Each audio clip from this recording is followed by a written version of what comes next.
헌신, 국민 봉사, 민원 현장 속으로 그들이 간다. 대한민국을 사랑하는 마음으로 국민의 복지를 위해 사투를 벌이는 그 이름, 공무원. 일반 행정직 공무원 2015년 경쟁률이 자그마치 260대 1.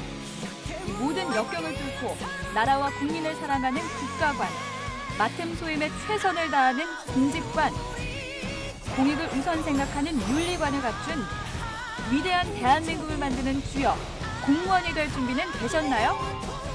잡정부센터에서 준비한 공무원 특집, 일반 행정직 공무원 편. 그 세 번째 기적이 지금 시작됩니다.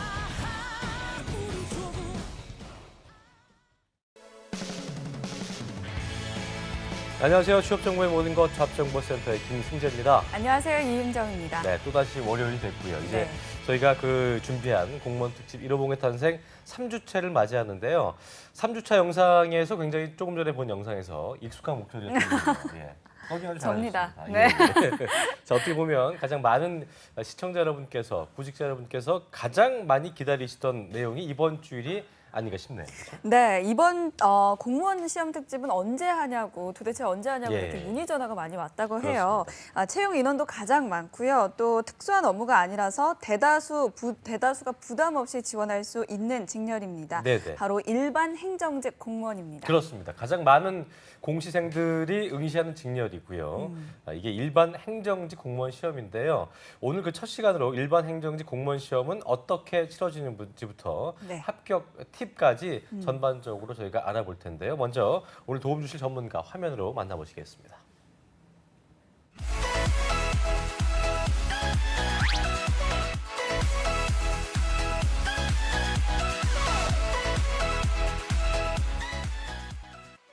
네, 이제 어느 정도 이제 익숙한 얼굴이시죠? 지난주와 지지난주 2주차도 도와주신 분인데요. 네.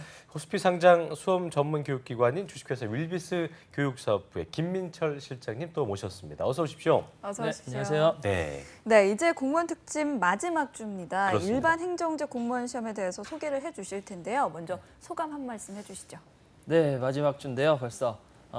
이번 주에는 가장 인기 있는 직렬이자 보통 공무원 하면 떠올리시는 일반 사무직, 일반 행정직 공무원입니다.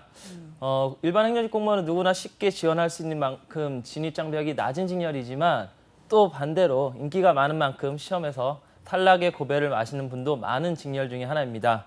방송 보시는 분들이 확실한 합격 전략을 세우실 수 있도록 오늘 모든 걸 쏟아붓고 가겠습니다. 네, 오늘도 기대를 저희가 하셔도 될 것 같고요. 자, 이번에도 인사를 드려야 될 분인데 아주 중요한 역할을 하고 계신 분이죠. 3주째 공무원 특집에서 아주 대활약을 해주고 계신 분입니다.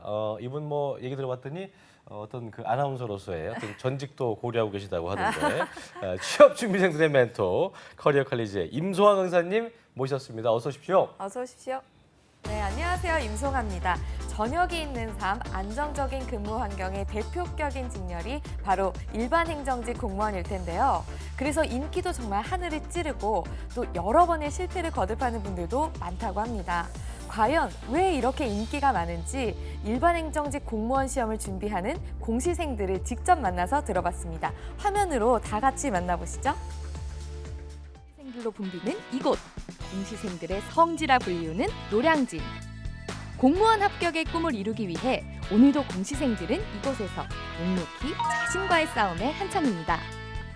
강사의 말 한마디 한마디를 놓칠세라 1점이라도 더 높은 점수를 얻기 위해 공무원 시험 공부에 매진하는 학생들.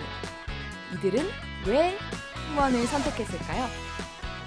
저는 직장을 다니다가 이렇게 공무원들이랑 일을 많이 하다 보니까 공무원 쪽에 더 관심이 많이 가서 이 직장을 그만두고 공무원 쪽으로 다시 준비하게 됐습니다.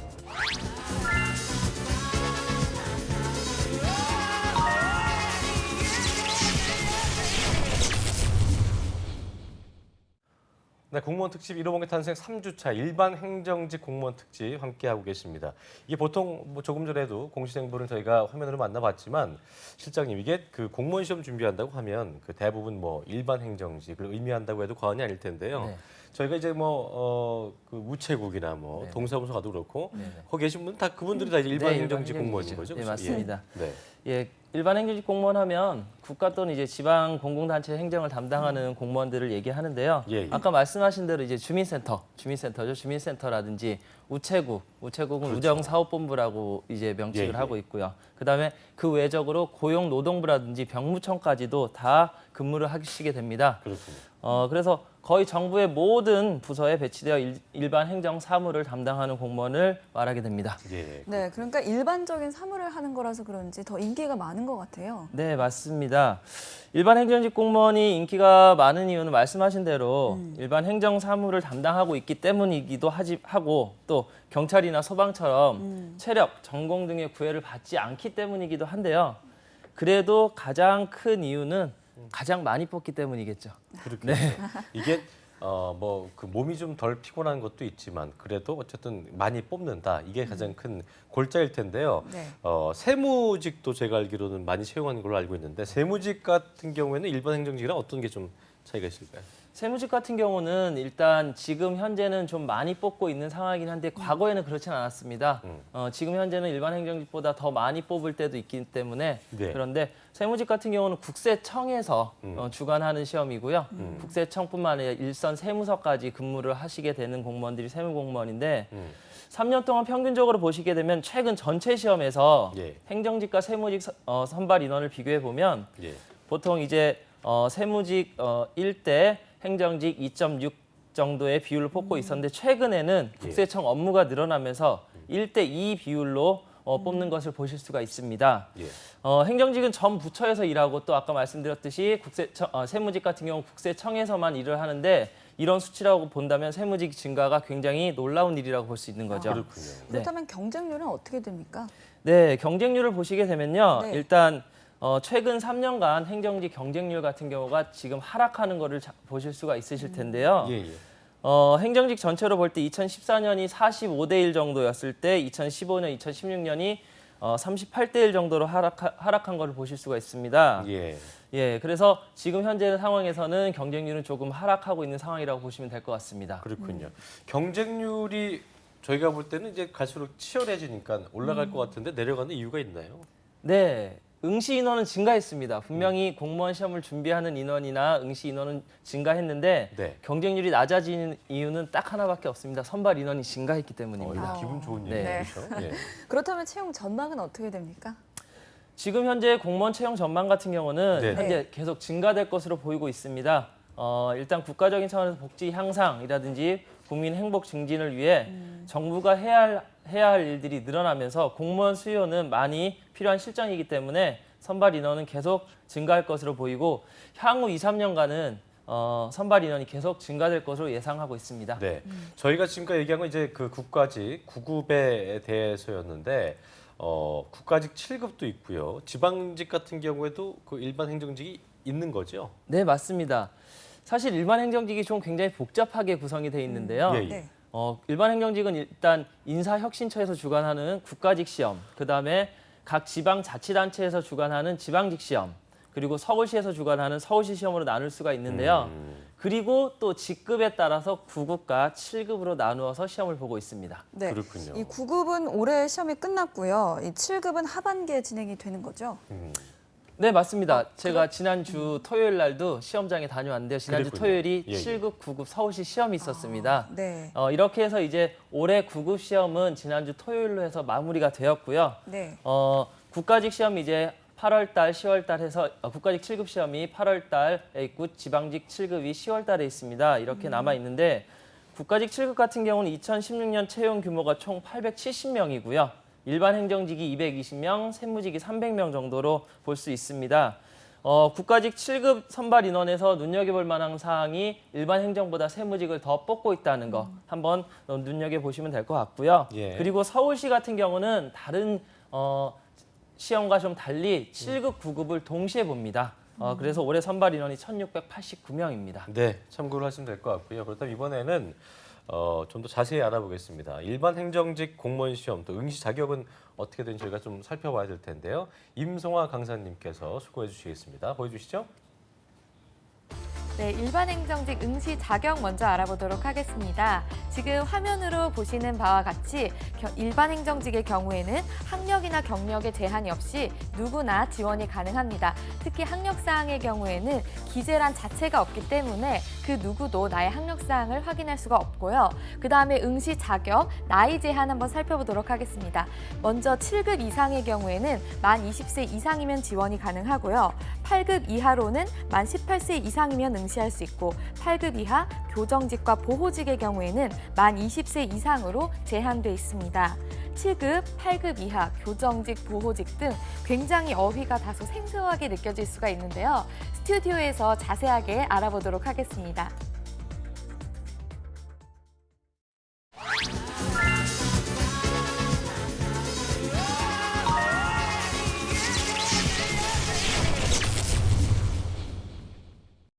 네, 공무원 특집 1호봉 탄생 일반 행정직 특집 3주차 함께하고 계십니다. 자, 방금 전에 임 강사님은 저희가 들은 대로 따르면 7급은 만 20세, 8급 이하는 만 18세 이상이 되면 응시할 수 있다고 했는데 이게 그 중간에 단어가 조금 생소한 게 있는 것 같아요. 교정 보호직 이게 만 20세 이상으로 제한이 있는데 이게 일단 어떤 겁니까? 교정 보호직이라는 게. 네, 일단 교정직, 보호직 이건 엄연하게 말하면 행정직군에 있는 이제 별도 직렬입니다. 교정직하고 보호직으로 구분이 되는데 네네. 교정직은 쉽게 좀 말이 어려서 그런데 쉽게 아실 수 있는 겁니다. 교도관 선발 시험입니다. 네, 교도관 선발 시험이라 주로 교도소나 구치소에서 근무를 하시게 되면서 재소자 관리, 교정, 교화 관련된 재반 업무를 담당하는 직렬이 이제 교정직이고요. 네. 보호직이 좀 생소하실 텐데요. 보호직 같은 경우는 법무부 범죄예방정책국 소속으로 전국에 있는 보호관찰소에서 사회봉사 또는 보호관찰이나 수감명령 등 사회내 처분을 받은 대상자 및 수감자 등을 보호하는 일을 주로 하는 직렬을 보호직이라고 합니다. 그렇군요. 네. 이 경찰 소방공무원 같은 경우에는 연령 제한이 있었는데 이 일반 행정직은 그런 게 없나 봐요? 네, 일반 행정직 같은 경우는 2009년부터 응시 상한 네. 연령이 폐지되었습니다. 대신 이제 국가공무원법이나 외무공무원법에 정년에 도달한 자는 공무원 채용시험 응시 및 임용 자격이 제한된다고 되어 있습니다. 즉 이제 정년, 공무원 정년이 만 60세죠. 예, 그분들은 응시 자체가 불가능하고요. 대신 경찰이나 군무원, 국정원 등 신체 활동이나 계급 질서 등의 업무 특성을 이유로 응시 상한 연령을 유지는 하고 있습니다. 네, 얼마 전에 제가 그 뉴스에서 본 그 기사가 있었는 내용이었는데 9급 최고령 합격자가 나왔다고 제가 들었거든요. 이게 네. 50대이신 걸로 제가 알고 있는데. 네, 어떻습니까? 올해 이제 9급 국가직 필기 합격자 발표가 났는데 예. 세무직에 응시하셨던 분이 57세로 필기 합격하셨습니다. 그렇군요. 네. 근데 이게 저는 궁금한 게 뭐냐면 네. 57세면은 가면 네. 또 젊은 친구들이 있잖아요. 네. 근데 이제 또 뭐 가면 또 이제 서열이라는 게 있을 텐데 네. 그게 가능한가 봐요. 일단 근무하는 응시 게. 연령이 폐지가 되면서 좀 40대, 50대 분들이 시험에 많이 도전을 하고 계시는데요. 실질적으로 40대 정도까지는 필기시험 합격하셔도 면접시험에서 통과가 되는데 50대 이상은 면접시험에서 사실은 가부가 좀 쉽지 않습니다. 그렇군요. 네. 예. 네, 그리고 국가직 7급은 응시 자격이 다른 특이사항이 있을까요? 국가직 7급은 좀 알아두셔야 될 부분이 새롭게 있는데요. 예. 내년부터 지금 현행대로 한다면 영어 시험을 필기 시험으로 보고 있었는데 영어 시험이 실제 영어 활용 능력이나 평가하는데 한계가 있다는 지적 때문에 국가직 7급에서 영어 필기 시험을 없애고요. 우리가 흔히 알고 있는 어학 점수를 기준으로 응시 자격에 제한을 두고 있습니다. 예. 그래서 토플, 토익, 탭스, 지텔프, 플렉스 등의 점수 제출로 영어 시험을 대체를 하고요. 영어를 뺀 나머지 6과목으로 시험을 치르게 됩니다. 예. 그렇다면 이제 그 실장님 말씀대로라면은 내년부터 7급 일행직은 그 어학 시험을 봐야 되는 건데 영어 시험을 안 보니까 그래도 어학 시험 보려면 준비를 해야 될 텐데 네네네. 몇 점 정도가 어떤 합격 정도의 어떤 그 커트라인 된다고 볼 수 있을까요? 네. 시험 종류들이 많기 때문에 각 시험마다 점수가 커트라인 점수, 기준 점수가 좀 달리 돼 있는데요. 예. 토플은 PBT 530점 이상, CBT 197점, IBT 71점이고요. 토익은 700점, 탭스는 625점, 지텔프는 레벨 2 65점, 그다음에 플렉스는 625점 이상으로 기준이 되어 있습니다. 네. 그리고 이 소방공무원 같은 경우에는 지방직 같은 경우에 거주지 제한이 있었는데 네, 네. 일반 행정직은 어떻습니까? 일반 행정직 같은 경우는 거주지 제한을 좀 제가 말씀을 드리면요. 네. 네. 크게 이런 거를 질문하시는 분들이 많아요. 국가직은 당연히 누구나 다 볼 수 있으니까 거주 제한이 없을 거라고 생각하시는데 서울시를 물어보는 분들이 있습니다. 서울시는 서울 시민만 볼 수 있는 게 아니고 전국 대한민국 국민 누구나 다 응시가 가능하고요. 지방직에서만 응시 제한이 있는데 경기도 지방직 공고문을 보면서 제가 좀 설명을 드리겠습니다. 일단 두 가지 조건이 있습니다. 첫 번째로는 2016년 만약 1월 1일 이전부터 최종 시험일까지 계속해서 경기도에 주민등록상 주소지를 두고 있어야 한다 이렇게 되어 있는데요. 이 얘기는 쉽게 말씀을 드리면요. 올해 시험에 응시를 하려면 경기도 시험에 응시하려면 네. 전년도 2015년 12월 31일까지만 주소지 이전을 하시면 됩니다. 그리고 두 번째 조항에서는 2016년 1월 1일 이전까지 경기도에 주민등록상 주소지를 두고 있는 기간이 합산해서 3년이라고 되어 있는데요. 네. 요거 같은 경우는 그냥 과거에 살았던 경력이 3년 이상만 되면 됩니다. 합산해서. 그냥 네. 쭉 3년이 아니고요. 그건 쉽게 말씀드리면 초중고를 그 지역에 다녔다라고 하면은 주소지가 12년이 돼 있죠, 벌써. 그렇기 네. 때문에 그 지역에서도 응시가 가능하다는 얘기입니다. 네, 지방직 일반 행정직엔 자격 제한이 있다는 거 확인을 좀 하시면 될 것 같고요. 자, 이번에는 그럼요. 일반 행정직 시험이 어떻게 치러지고 있는지 그 절차에 대해서 제가 임송환 강사님한테 부탁을 좀 드려보겠습니다. 전해 주시죠. 네, 가장 인기 많은 직렬인 일반 행정직 9급을 기준으로 전형 절차 살펴보도록 하겠습니다. 먼저 보시면요. 여기에서 1, 2차 시험이 통합이 되어서 총 100분 동안 100문항을 푸는 그런 필기 전형이 있습니다. 그 뒤로 3차 시험에서 면접을 보게 되는데요. 총 2단계로 치러진다고 이해하시면 되겠습니다. 조금 더 자세하게 필기 시험을 살펴보면요. 필수 과목 3과목을 보게 되는데 국어, 영어, 한국사를 치르고요. 또 선택 과목 2과목에서는 행정법 총론, 행정학 개론, 사회, 과학, 수학 중에 2과목을 선택해서 총 5과목의 필기 시험을 보게 됩니다. 네, 굉장히 어떻게 보면 복잡할 수도 있겠지만 경찰 공무원이나 소방 공무원보다는 훨씬 더 단순할 수가 있는데요. 자세한 내용은 스튜디오에서 알아보도록 하겠습니다.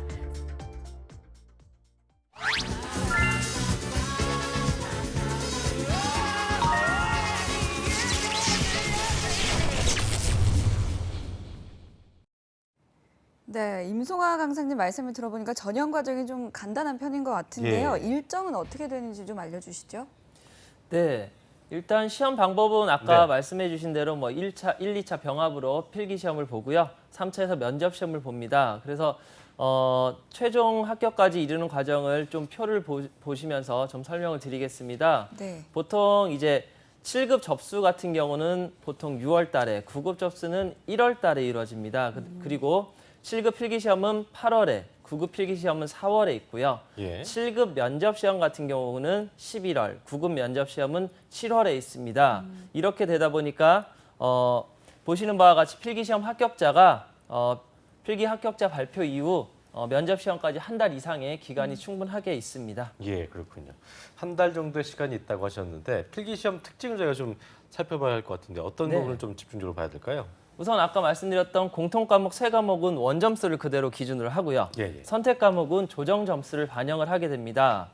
원점수 반영되는 공통과목이 고득점이야 유리하고요. 예. 공통과목은 같은 문제를 같은 조건에서 보기 때문에 원점수 그대로 반영이 됩니다. 그래서 한 과목당 100점 만점으로 기준을 두고 있고요. 선택 과목은 과목들이 달라지기 때문에 시험 과목의 난이도 조정하는 조정 점수가 반영이 됩니다. 원점수가 적용되는 공통 과목 점수가 높아야 실제 시험 점수가 높아진다고 보시면 될 것 같습니다. 네. 네.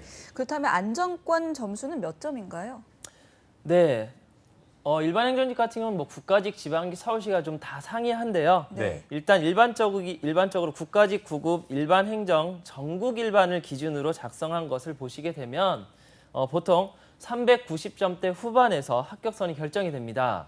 그래서 국어, 영어, 한국사가 평균적으로 80에서 90점 이상을 맞아야 필기 합격이 가능할 것으로 보시면 될 것 같습니다. 네, 필수 과목이 이제 원점수 반영이어서 필수 과목에서 고득점 받아야 유리하다고 말씀해 주셨는데 네. 그렇다면 과목별로 안정 점수가 있을 것 같습니다. 네. 보통은 2, 3년 전까지만 해도 국어, 영어, 한국사 공통 과목 점수 한 240점 정도면 필기 합격을 예상을 했었는데요. 지금은 최소한 260점 정도는 돼야 필기 합격을 예상해 볼 수 있습니다. 그래서 보통 저희가 마지노선이라고 하는 점수를 말씀을 드리면 국어는 90점, 영어는 80점에서 85점, 한국사는 90점 이상을 안정 점수로 보고 있습니다. 그렇군요. 물론 과목별로 가감은 있을 수가 있습니다. 네. 네, 이 중에서 영어가 제일 어렵다고 들었는데요. 영어의 특징이 있을까요? 네, 일단 대한민국 국민 누구나 하면 초중고 때부터 영어를 다 하잖아요. 네. 근데 영어가 아이러니하게도 수험생들에게 가장 어려운 과목입니다. 공무원 시험 제도에 과락 제도가 있는데요. 과락의 85% 이상이 이제 영어에서 나오고 있는 실정이기 때문에 예. 근데 실질적으로 보시게 되면 영어가 어려워서 못하는 거는 아니라고 봅니다. 조금 생소해서 못하는데요. 지금 세대들에게는 이제 수험생들에게 낯선 영어이기 때문에 좀 어려워하는 경향이 있습니다. 왜냐하면 공무원 영어는 크게 3가지 파트로 나눠지는데요. 3가지 파트가 뭐냐면 문법, 독해, 어입니다. 근데 이 중에서 문법 파트는 거의 초중고 때 다루지 않고 지금 수능 세대들에게는 굉장히 생소하기 때문에 네. 여기서 문법이 관건이 됩니다. 그리고 대부분의 수험생들이 문법 파트를 어려워하기 때문에 문법에 좀 신경을 쓰시는 게 도움이 될 것 같습니다. 네. 뭐 그러니까 우리말이 아니기 때문에 언제든지 영어는 어렵습니다. 그리고 문법 같은 경우는 잘 보지 않으면 또 그 시기를 놓치면 또 그렇기 때문에 또 보다 보면 또 열심히 하시면 될 거라는 생각을 해볼 수 있겠고요. 자, 그리고 이제 이런 부분이 전 더 어렵지 않을까 싶은 생각이 드는데 한국사 같은 경우는 꾸준히 이걸 이제 외우거나 알아오지 않으면 어렵잖아요. 그 흐름을. 네. 한국사의 특징을 좀 짚어볼까요? 네. 일단 공무원 한국사 하면 가장 처음에 수험생들이 놀라는 부분이 있습니다. 분량입니다. 분량이요. 예. 초중고 때 이제 배웠던 한국사 분량의 5~6배 정도를 해야 지난주에 어떤 되는데요. 강사님께서 왜 네. 1000페이지가 넘는다고 네, 말씀하셨죠? 맞습니다. 예. 보통 2000페이지 이상이 되거든요. 기본서만 2000페이지 이상이 되는데 예. 왜 이렇게 많이 봐야 되냐면요. 공무원 한국사가 좀 지역적인 문제들이 많이 출제가 되기 때문에 굉장히 꼼꼼하게 봐야 되는 부분이 있어서 좀 공부를 많이 해야 할 필요가 있고요. 그다음에 이제 공무원 한국사는 아마 아나운서 두 분도 예전에 공부하실 때는 시대사 방식으로 공부를 하셨을 겁니다. 그렇죠. 고대부터 해서 네, 고대, 중세, 근세, 현대까지 이렇게 공부를 하셨는데 네. 공무원 공부, 한국사 공부 방법 팁을 하나 드리면요. 분류사 형태로 공부를 하시는 게 좀 좋을 겁니다. 분류사 형태. 네, 예. 경제사 파트, 문화사 파트, 정치사 파트 이런 식의 공부 방법이 좀 도움이 되신다고 보시면 될 것 같아요. 왜냐하면 문제 자체가 복합적인 문제들로 구성이 출제가 되기 때문에 그런 형태로 시대사만 가지고는 안 되고요.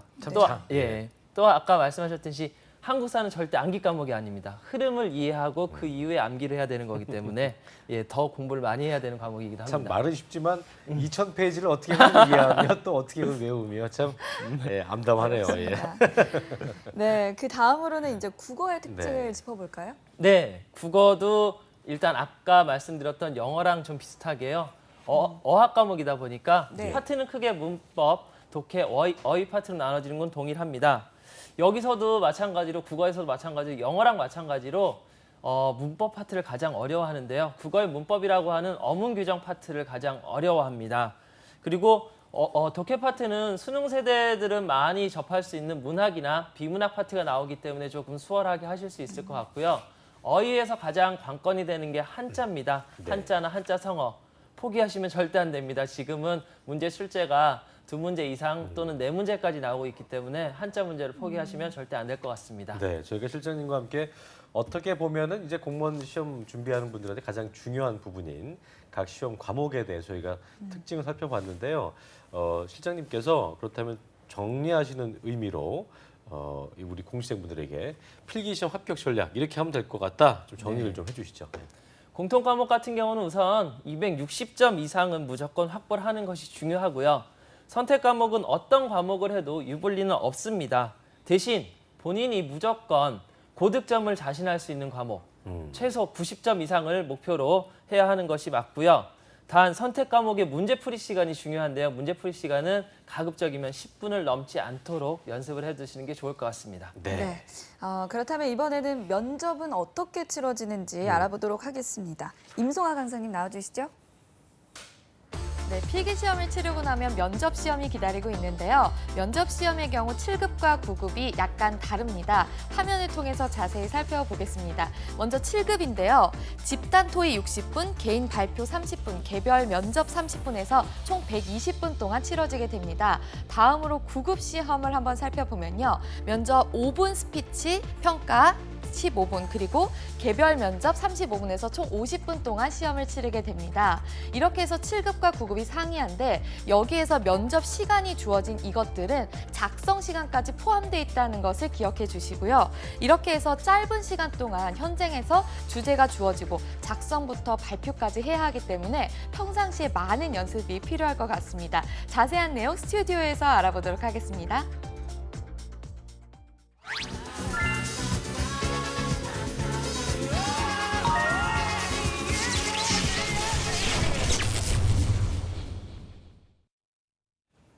네, 공무원 특집 1호봉의 탄생 일반 행정직 공무원 특집 3주차 과정 함께하고 계십니다. 자, 실장님, 저희가 이제 면접이 어떻게 이루어지는지 저희가 항목을 좀 알아봤는데요. 좀 특이한 것 같은 게 이제 그 당일에 이제 그 자기기술서 작성을 하고 네. 개별 질문을 또 하기도 하고 또 네. 5분 스피치는 뭐 저희 그 아나운서 시험 볼 때도 1분 스피치, 뭐 네. 3분 스피치 이런 게 있는데 네, 네. 이런 게 원래 이렇게 뭐 관행적으로 봐왔던 건가요? 아닙니다. 아니면 요즘도 달라진 건가요? 예, 최근에 이제 2015년부터 좀 바뀐 내용이고요. 음. 국가직 공무원 공개 채용 면접 시험에 이제 공직 가치관이라든지 직무 능력, 심층 검증하는 방향으로 바뀌면서 네, 네. 작년 2015년부터 7급 공채는 집단 토론 면접, 그다음에 9급 공채는 5분 스피치 평가를 신설해서 면접을 한층 강화했습니다. 그랬군요. 네. 네, 그럼 왜 이런 식으로 바뀌게 된 건가요? 일단 면접에서 실효성을 높이기 위해서 다수의 면접이 좀 많은 면접위원들이 많은 시간 동안 여러 가지 평가 기법을 활용해서 응시자를 입체적으로 평가하는 것이 필요하다고 생각했기 때문이고요. 인사혁신처는 이러한 방향으로 면접 시험을 강화함으로써 공무원으로서 갖춰야 할 공직 가치관과 인성, 채용 분야별로 요구하는 직무 능력 등을 철저히 검증해서 유능한 공무원을 선발하겠다고 하기 위한 요소로 반영했습니다. 네, 아까 보니까 이제 그 일정을 봤더니 필기 시험을 4월 초에 보고 또 면접을 5월 말에 진행했으니까 이제 필기 시험 합격한 다음에 면접 준비를 할 여유가 한 2, 3주 정도는 있을 것 같은데 필기 끝나고 면접 준비에도 시간은 좀 충분하다고 볼 수 있겠죠? 충분합니다. 예, 예. 지금도 국가직 면접 시즌인데 지금들 다 면접 프로그램 가지고 면접 준비하고 있습니다. 그렇군요. 네. 예. 그렇다면 면접 준비할 때 요령이 있다면 알려주시죠. 면접에서 가장 중요한 게 이제 우선 무엇보다 자기 기술서 작성이 가장 중요합니다. 예. 네. 그리고 실전에서 실수를 최대한 줄이고 역량을 최대한 발휘하려면 사전에 연습을 가장 많이 하는 방법밖에 없습니다. 참고로 지난주에 발표된 내용인데요. 서울시 면접 개편안이 발표가 됐습니다. 예. 그래서 영어 면접, 서울시에 있던 7구급에 있던 영어 면접을 폐지했다는 거 참고하시면 좋을 것 같습니다. 알겠습니다. 참고하시면 될 것 같고요. 이게 그 공무원 시험이라는 게 단 1점 차이로도 당락이 결정될 만큼 굉장히 그 차이가 0.1점 차이, 또 그러니까 그 근소한 차이로 당락이 결정된다고 하는데 그런 면에서 이제 점수를 1점이라도 더 따는 게 중요할 것 같습니다. 그런 네, 면에서 가산점 확보 이 부분도 네. 조금 이제 중요한 부분인 것 같은데요. 좀 짚어주시죠. 예. 네, 공무원 시험에 가산점이 있는데요. 일단 가산점 하면 여러분들이 좀 보셔야 될 부분은 취업 대상자 가산점입니다. 네. 이 경우는 이제 본인이 국가 유공자인 경우는 10%, 국가 유공자 자녀인 경우 5%. 이게 실질적인 가산점일 수가 있을 거고요. 예. 그 외에 정보와 자격증 가산점은 0.5%에서 1%밖에 되지 않았는데 네. 이것도 2017년부터 폐지가 됩니다. 아, 네네. 이 중복이 인정되는 건지 이 취업 지원 대상자고 또 자격증도 있으면 몇 개까지 인정되는지 궁금합니다. 네, 취업 대상자 가산점하고 자격증 가산점 중복은 되는데요. 네. 예. 자격증은 유리한 것 하나까지만 인정이 됩니다. 그렇다면 유리한 거 하나까지만 가산이 된다고 하셨는데 네. 그렇다면 어떤 것들을 내는 게 좋은지 좀 짚어주시죠. 네.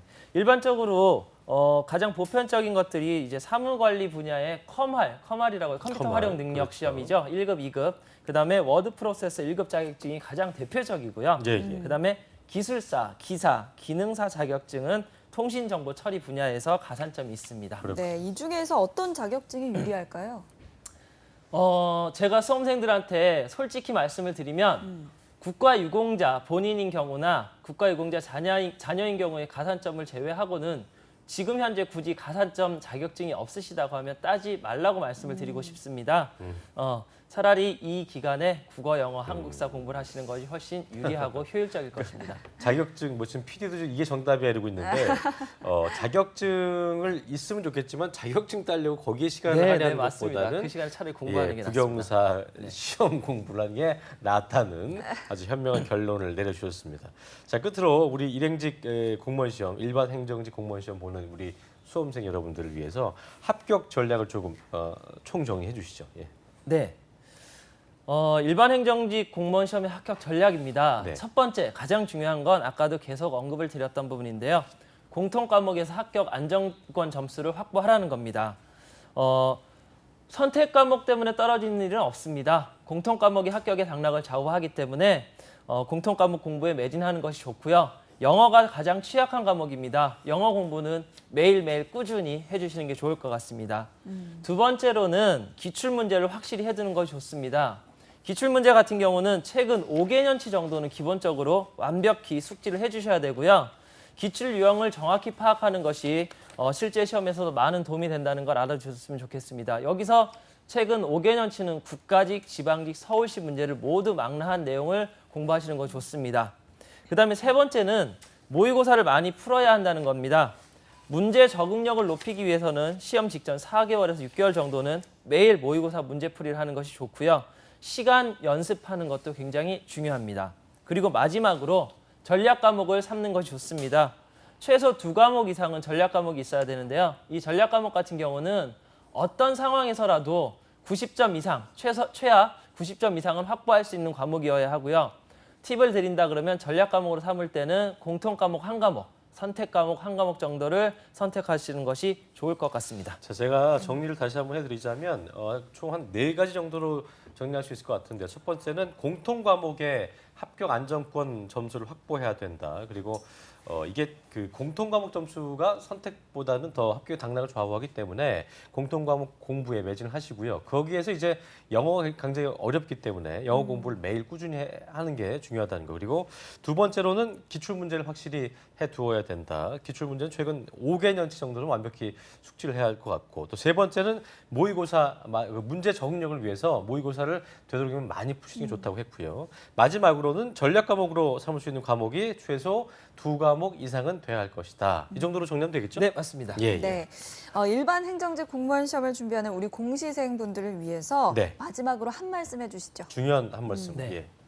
일반 행정직 공무원 시험 같은 경우는 가장 많은 수험생들이 준비를 하기 때문에 굉장히 치열한 싸움입니다. 대신 수험생으로서의 자세를 잃지 말고 충분한 공부 시간을 확보하는 것이 굉장히 도움이 될 것이고요. 모든 공무원 시험은 본인 노력 여하에 따라서 충분히 승산이 있는 게임이 될 수 있습니다. 모든 수험생 여러분의 건승을 기원합니다. 네. 네. 자, 3주 동안 아주 저희 그 윌베스 교육사업부의 김민철 실장님 많은 조언 주시고 도움 주셨는데요. 일반 행정직 공무원 시험 끝까지 알아봤는데 이번 이 팁 듣고 아무쪼록 앞으로 시험 좋은 결과 있기를 바라보겠습니다. 지금까지 윌베스 교육사업부 3주 동안 김민철 실장님 고생 많으셨습니다. 고맙습니다. 네, 감사합니다. 네, 그리고 오늘 수고해주신 커리어 칼리지의 임송아 강사님도 감사합니다. 고맙습니다. 네, 감사합니다. 네. 잡정보센터 아주 유익한 1부 시간을 또 마쳤고요. 잠시 후 2부에서는요. 전국 각지의 생생한 채용 정보 소식을 알아보는 시간이죠. 일자리 방방곡곡 시간이 준비되어 있습니다. 네, 그리고 취준생들을 위한 발빠른 뉴스를 전해드리는 취업인 뉴스도 준비되어 있습니다. 저희는 잠시 후 2부에서 뵙겠습니다. 네.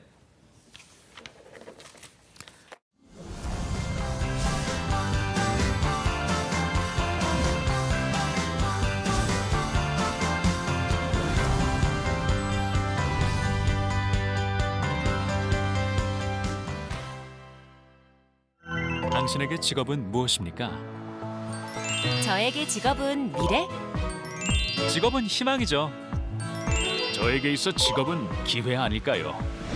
대한민국의 미래를 만들고 희망을 비추고 기회를 나누는 일. 한국직업방송이 함께합니다. 직업에 대한 다양한 콘텐츠를 만날 수 있는 한국직업방송 1등 보도 채널 연합뉴스TV가 새롭게 만듭니다. 여보세요? 축하합니다. 합격하셨어요.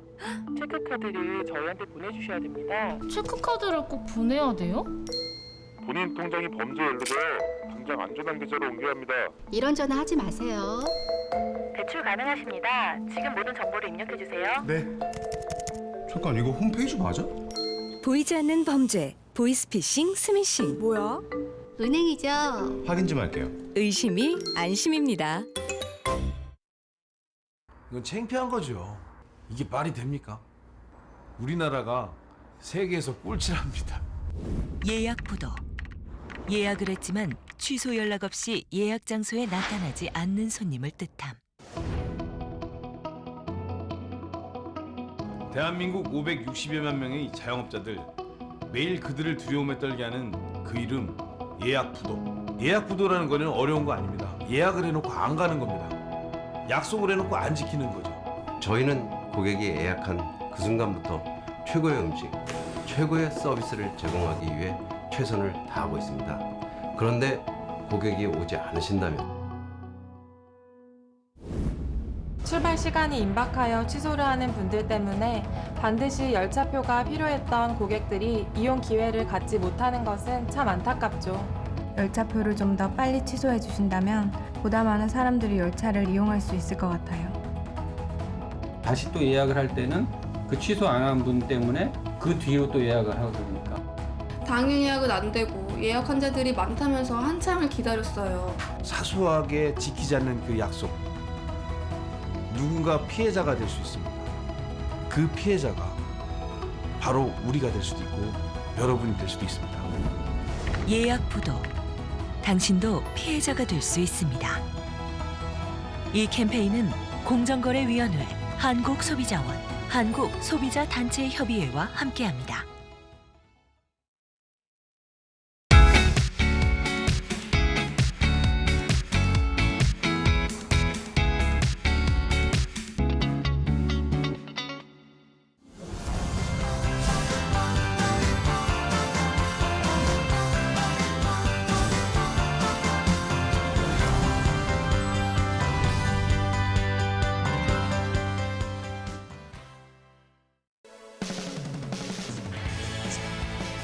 네, 잡정보센터 2부의 문을 활짝 열었는데 먼저 2부에서는요. 취업 준비생 기자 소식을 전하는 시간이죠. 취업인 뉴스가 준비되어 있고요. 네, 그리고 전국 각지의 생생한 채용 소식을 빠르게 만나보는 시간이죠. 일자리 방방곡곡도 준비되어 있습니다. 그럼 먼저 일자리 방방곡곡부터 만나보시겠습니다.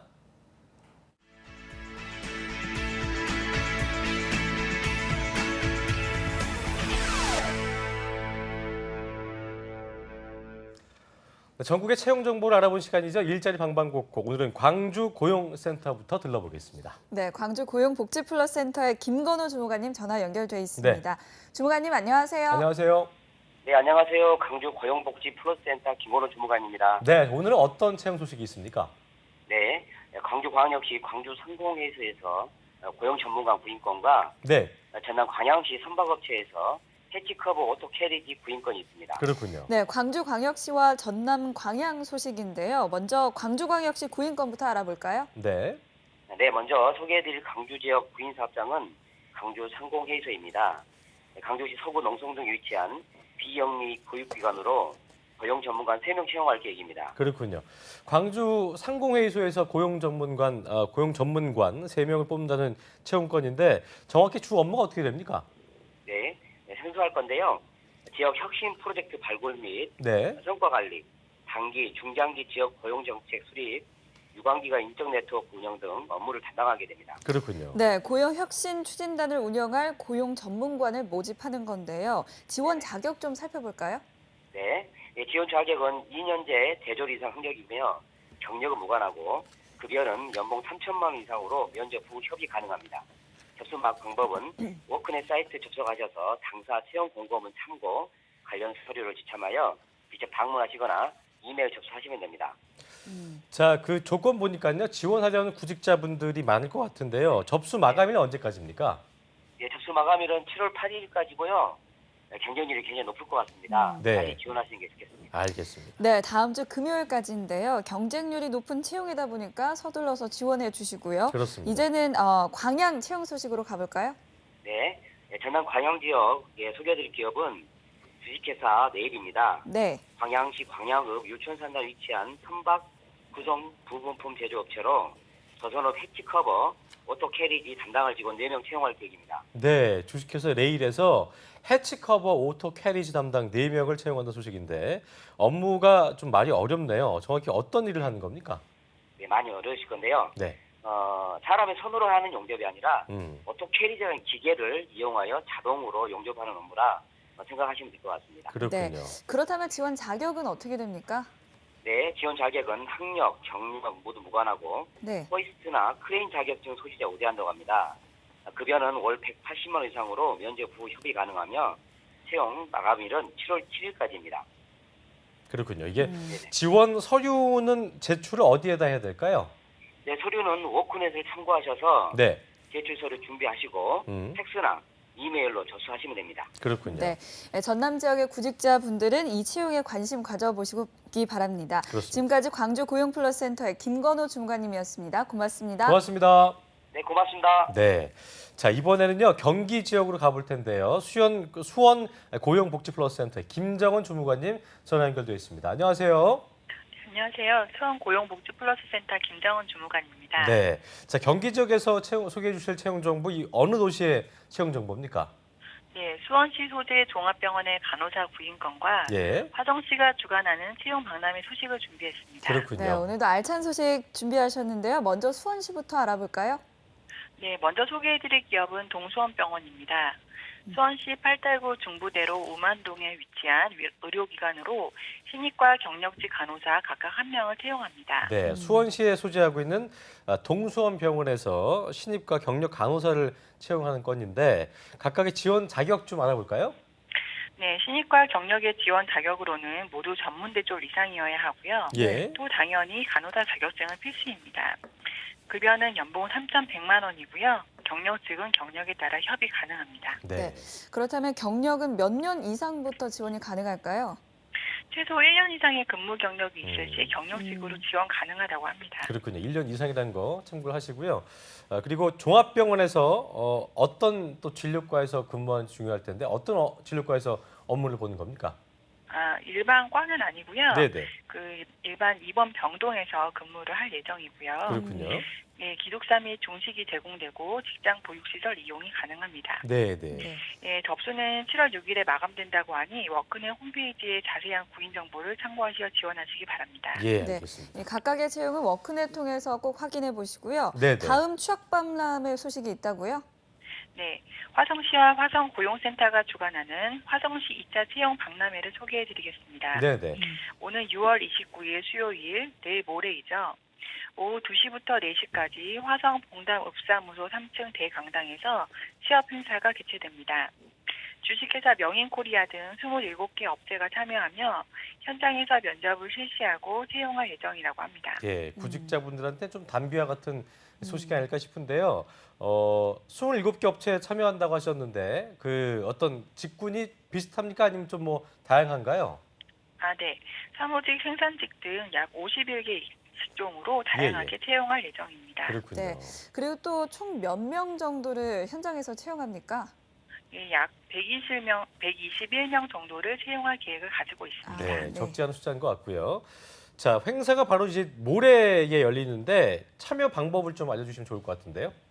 네, 행사 당일 이력서 및 자기소개서를 지참하시어 참가하시면 되고요. 예. 보다 자세한 내용은 화성시 일자리 센터 홈페이지를 참고하시거나 전화 031-3692-4211에서 3번으로 문의해 주시기 바랍니다. 예. 네, 이 행사 당일 채용이라고 하셨는데 그렇다면 면접 복장도 갖추고 있어야 할까요? 특별한 면접 복장은 없고요. 네. 그냥 단정한 옷차림으로 참여하시면 되겠습니다. 알겠습니다. 단정한 옷차림 기억하시면 될 것 같고요. 행사 전에 화성시 일자리 센터에서 더욱더 자세한 정보를 얻으시면 될 것 같습니다. 참가하셔서 꼭 좋은 소식 얻기를 바라고요. 지금까지 수원 고용복지플러스센터의 김정은 주무관과 함께했습니다. 고맙습니다. 고맙습니다. 네, 고맙습니다. 네, 지금까지 일자리 방방곡 꼭 전라남도 광주광역시 그리고 전남 광양시였고요. 또 경기 지역의 수원시와 화성시의 박람회 소식까지 알아봤습니다.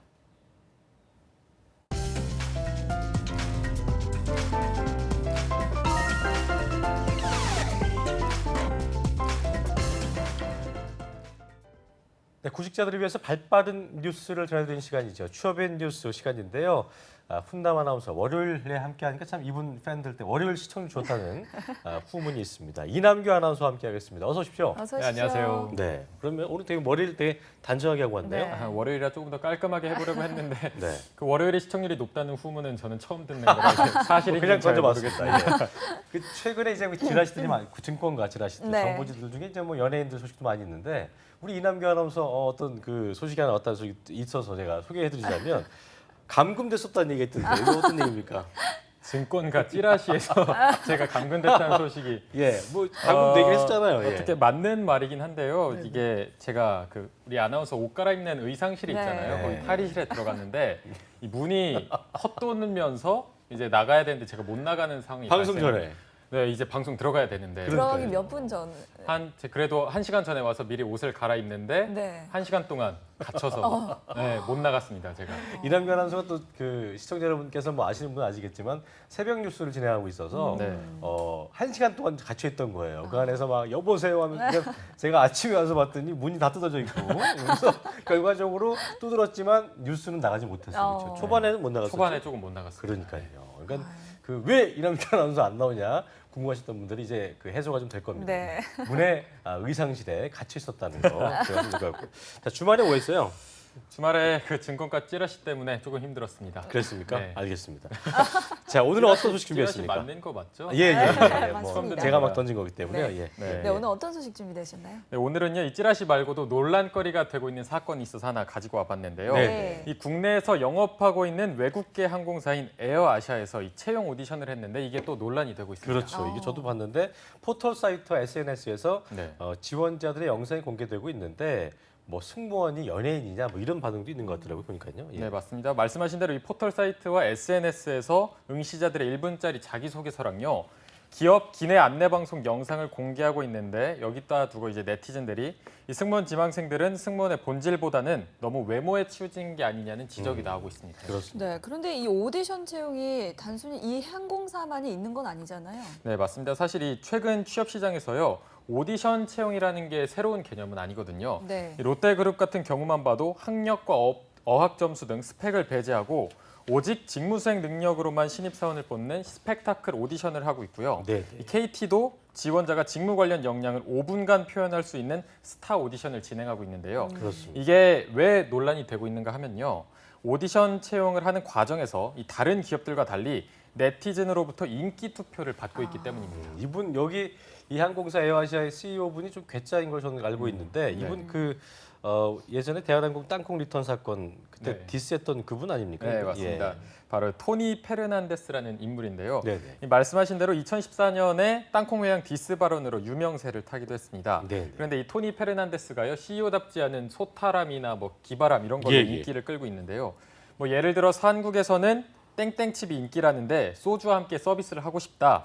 참고로 우리는 봉지째 서비스한다. 뭐 이런 발언을 하면서 인기를 얻기도 했습니다. 대단하군요. 그런데 이번 오디션 채용으로 아마 인기를 다 까먹지 않았나 이런 생각이 들긴 합니다. 네, 약간 이 이슈를 만들기 위해서 이런 채용을 실시한 게 아닌가 하는 생각도 듭니다. 그렇습니다. 네.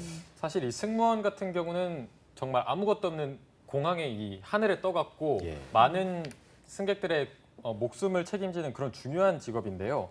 여기다 대고 뭐 위기 대처 능력이나 교양, 체력 여기에다가 외국어 실력은 갖춰야 되는 게 맞는데 이 승무원 지망생들을 비롯해서 많은 사람들이 외모만 보는 거 아니냐 이래서 불만의 목소리를 내는 것도 아마 같은 맥락일 겁니다. 근데 이제 오디션 채용이라고 해서 굳이 꼭 외모를 보는 것만이 아니고 또 이제 그 중에서 그러니까 보기가 좋은 입장에서 또 그런 어떤 체력 시험이라든지 이런 것들 좀 같이 보는 게 아닌가 싶은 생각이 전 들었었는데 항공사 측에서도 어떤 반박을 좀 할 것 같은데요. 이번 논란에 대해서 어떤 입장입니까?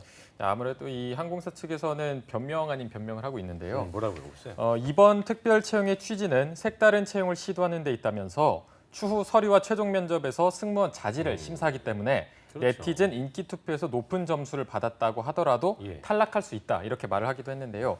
그런데 이런 발언은 솔직히 이슈 만들기에만 급급한 게 아니었나 이런 생각이 들기도 합니다. 네, 아무래도 이 대국민 오디션이라는 타이틀 자체부터가 이슈거리가 되는 걸 겨냥했다는 느낌이 드는데요. 네네. 그런데 실제로 이슈가 됐나요?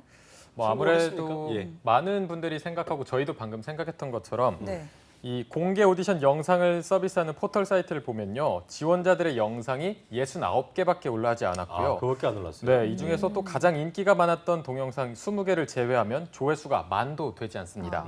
최다 조회수가 40,000 정도인 걸 보면은 이슈화를 만들려고 했던 데는 조금 실패하지 않았나 이런 생각을 해봅니다. 네, 이게 지원자들 입장에서는 굉장히 좀 기분 나쁜 채용이 되지 않았을까 싶은 생각이 드는데 뭐 얼굴로 승무원 되는 건 물론 이미지가 좋으면 좋겠지만 얼굴로 꼭 승무원 되는 게 아니니까요. 그러니까 이게 승무원이라는 직업이 아까도 이제 이남규 아나운서가 얘기했지만 승객의 안전한 비행을 좀 책임지는 막중한 업무기도 하고요. 또 다양한 국조의 승객들과 커뮤니케이션하는 그런 그 직업인데 뭐 좀 꼭 연예인 뽑는 건 마냥 공개 오디션에다가 인기 투표까지 예전에도 저희 아나운서 다른 방송국에서도 이제 그런 공개 오디션을 했던 경험이 나는데 뭐 그때 반응도 꽤 썩 좋지는 않았던 반응이 저도 기억이 나는데요. 어쨌든 뭐 그런 부분 때문에 지원 안 하신 분들이 많은 것 같습니다. 그렇죠? 네, 맞습니다. 뭐 말씀하신 것처럼 그런 부분에 동의하는 부분이 있어서 지원이 적었던 것도 있을 테고요. 그렇죠. 여기에다가 오디션 영상에 대한 항공사의 정책이 있는데 이 정책의 부담감을 느껴서 지원을 하지 않은 구직자도 꽤 있을 것으로 정책이 보입니다. 어떤 거였어요? 네, 이 정책을 보면요. 지원 영상에 대한 저작권과 또 응모제에 대한 초상권이 모두 항공사에 귀속되는 그런 정책이었거든요. 그건 좀 망설여지겠네요. 네, 아무래도 조금 찝찝할 수밖에 없겠죠. 그래서 이번 채용은 이런 공개 오디션 방식은 좋은 효과를 내기 어렵다는 결과를 확인한 그저 해프닝으로 끝났다고 볼 수가 있겠습니다. 네, 이제 다음 소식을 알아볼 텐데요. 두 번째 소식은 구직자들이 반가워할 만한 소식이라고요. 네, 오랜만에 또 반가운 소식을 들고 왔습니다. 네, 어떤 겁니까? 네, 이번 소식은 특히 이공계 출신 구직자들에게 반가운 소식이 될 걸로 보이는데요. 이공계 출신 미취업자들이 무료로 받을 수 있는 국비 지원 전문 연수 소식이 있어서 한번 가지고 와봤습니다. 이게 참 무료로 뭔가를 받을 수 있다는 건 참 기분 좋은 소식인 것 같은데요. 국비 지원 연수기 때문에 얼마 정도가 지원이 되고 또 본인 부담은 얼마인 건지 그 부분도 좀 짚어봐야겠죠. 일단 연수 교육비는 전액 무상으로 지원이 되고요. 전액입니까? 네, 전액 대단합니다. 무상입니다. 그리고 여기에 연수받은 기간 동안 한 달에 연수수당 30만 원을 주고 있거든요. 그러니까 연수 교육비도 무상이고 수당까지 받는 거예요? 네, 한 달에 30만 원씩 그 지원비가 나갑니다. 그렇군요. 그래서 뭐 그야말로 정말 놓치면 안 되고 놓치면 아까운 그런 꿀 제도라고. 기회네. 네, 정말 놓치면 안 될 것 같은데요. 그러니까요. 교재비 같은 건 어떻습니까? 교재도 당연히 무상 지원이 됩니다. 완전 기가 막힌 기분이 생각이 드네요. 자, 갑자기 우리 구직자분들이 이거 뭐야 하면서 이제 귀가 번쩍 뜨이시는 분들 계실 것 같은데요. 구체적으로 어떤 내용의 그 연수 과정인 건지 좀 짚어볼까요? 네, 한번 같이 살펴볼 텐데요. 이 자바 오픈소스 프레임워크를 활용한 빅데이터 전문가 양성 과정입니다. 이 자바 기초 과정부터 데이터베이스 입출력, 빅데이터 프로그래밍까지 이어지는 내용으로 진행이 되는데요.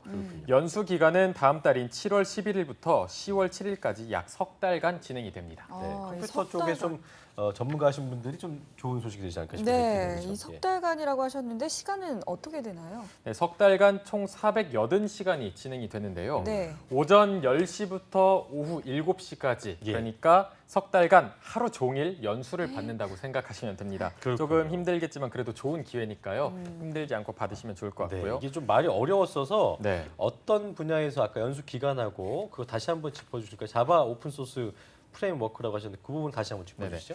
이 자바 오픈소스 프레임워크를 활용해서 빅데이터 전문가를 양성하는 과정입니다. 자바 기초 과정부터 시작해서요. 데이터베이스를 입력하고 출력하는 과정 그리고 빅데이터 프로그래밍까지 이어지는 내용으로 진행이 되고요. 기간을 다시 한번 말씀해 드리면 7월 11일부터 10월 7일까지 석 달간 약 480시간 정도가 진행이 됩니다. 그렇군요. 이번 여름 뭐 벌써부터 굉장히 덥고 또 엄청나게 좀 힘들 거로 예상되는데 날도 더운데 시원하게 연수 받으시면서 수당도 받으시고 완전 뭐 일석이조의 기회가 아닌가 싶은 생각이 드네요. 자, 어떻게 하면 지원할 수 있는지 방법도 좀 알아볼까요?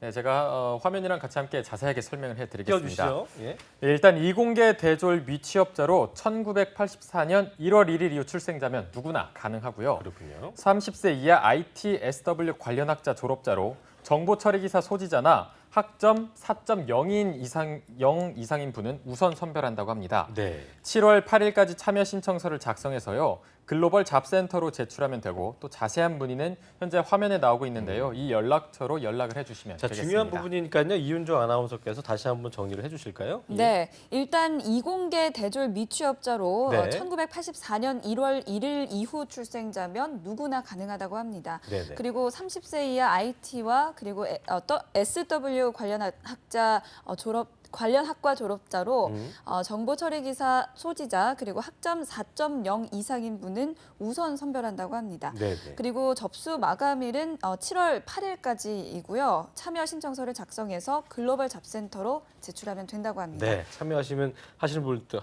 분들 참고하시면 될 것 같고요. 이렇게 좋은 지원 정책이면 별로 빨리 이 마감이 되지 않을까 싶은 생각이 드는데 경쟁이 치열하겠죠? 네, 아무래도 굉장히 치열할 걸로 보이잖아요. 또 네네. 거기다가 제출 기한이 벌써 7월 8일입니다. 이번 주면 6월이 끝나잖아요. 그러니까요. 네. 이번 주 금요일인 목요일 이때쯤부터 이제 7월 달이 시작되는데 네네. 내용이 너무 좋아서 경쟁률이 너무 치열하지 않을까 걱정이 돼서 한번 문의를 해봤더니요. 다행히 아직까지는 잘 알려지지 않은 지원 제도라서 그런지 여유가 있다고 합니다. 지금 이제 잡정보센터에서 알려드렸기 때문에 이제 많이 볼 거예요. 네. 그러니까. 그래서 이제 총 35명이거든요. 이 35명에게 연수 지원의 혜택이 있다고 하니까 이 해당되는 이공계 미취업자분들은 빨리 신청하시면 좋겠습니다. 네, 35명의 주인공이 되시길 진심으로 바라마지 않나 했습니다. 예. 네, 이남기 아나운서 오늘도 좋은 소식 고맙습니다. 고맙습니다. 네, 고맙습니다. 잡정보센터 오늘 준비한 소식은 여기까지입니다. 내일도 공무원 특집 1호봉의 탄생, 일반 행정직 공무원 특집 이어집니다. 네, 내일은 공시생들이 가장 어려워하는 그리고 또 합격의 열쇠를 쥐고 있는 과목이죠. 영어 과목 합격 전략 살펴볼 텐데요. 내일도 꼭 본방사수 해주시기 바랍니다. 저희는 내일 아침 10시에 알찬 정보로 찾아오겠습니다. 네, 함께해 주신 여러분 고맙습니다. 고맙습니다.